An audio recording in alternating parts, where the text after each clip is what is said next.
Remue ménage. Remue ménage.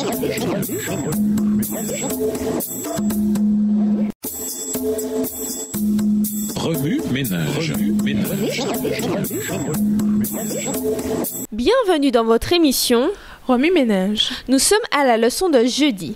Un plan B. Lisons acte 1, versets 21 à 23 et 26. Acte 1, versets 21 à 23. Il faut donc que parmi ceux qui nous ont accompagnés tout le temps que le Seigneur Jésus a vécu avec nous, depuis le baptême de Jean jusqu'au jour où il a été enlevé du milieu de nous, il y en ait un qui nous soit associé comme témoin de sa résurrection. Verset 26. Ils tirèrent au sort et le sort tomba sur Matthias, qui fut associé aux 11 apôtres. Ici-bas, les choses ne marchent pas toujours comme prévu. C'était certainement vrai pour les disciples de Jésus. Ce dut être un choc pour eux d'entendre Jésus dire « Oui, je vous le déclare, c'est la vérité, l'un de vous me trahira. » Voir Jean 13, verset 21. Il dut être choquant pour eux de voir Judas se lever et partir lors de leur dernier souper avec Jésus. Judas, leur ami, n'était pas celui qu'ils s'imaginaient. Les choses n'étaient pas censées se passer comme ça, durent-ils dire. Parfois, les choses ne se déroulent pas comme prévu. Des gens en qui nous avions confiance nous trahissent ou trahissent l'image que nous avions d'eux.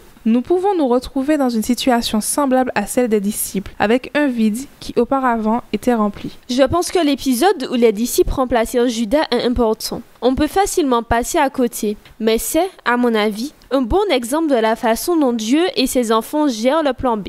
Au cours de la vie, différents individus entrent dans nos rangs et d'autres en sortent. De nouveaux amis viennent et d'anciens amis s'en vont. Il arrive parfois que ces expériences soient douloureuses et inattendues. Je crois qu'en de telles circonstances, que lorsque nous perdons un ami, Dieu a compassion de nous. Avec tendresse, il fait entrer de nouveaux individus dans notre vie pour remplacer ceux qui y sont partis. Au lieu de nous abandonner à la douleur temporaire de la séparation, il jette de nouvelles semences qui germeront et croîtront. Chose intéressante, les disciples n'essayèrent pas d'imaginer le meilleur candidat pour remplacer Judas. Il y avait plusieurs options. Parmi ceux qui les avaient accompagnés tout le temps que le Seigneur Jésus avait parcouru le pays avec eux, voir Acte 1, verset 21, il retient 2 candidats, Joseph et Matthias, 2 hommes de valeur.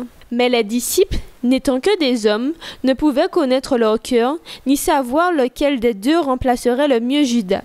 Ils s'appuyèrent donc sur la sagesse divine pour faire leur choix final.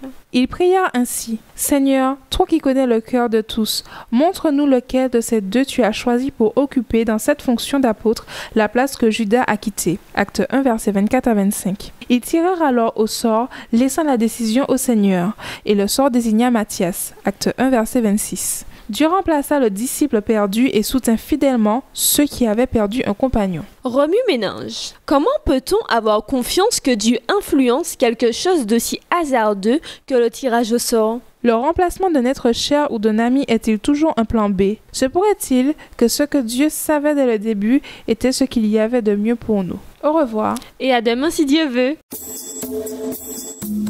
Remue ménage. Remue ménage.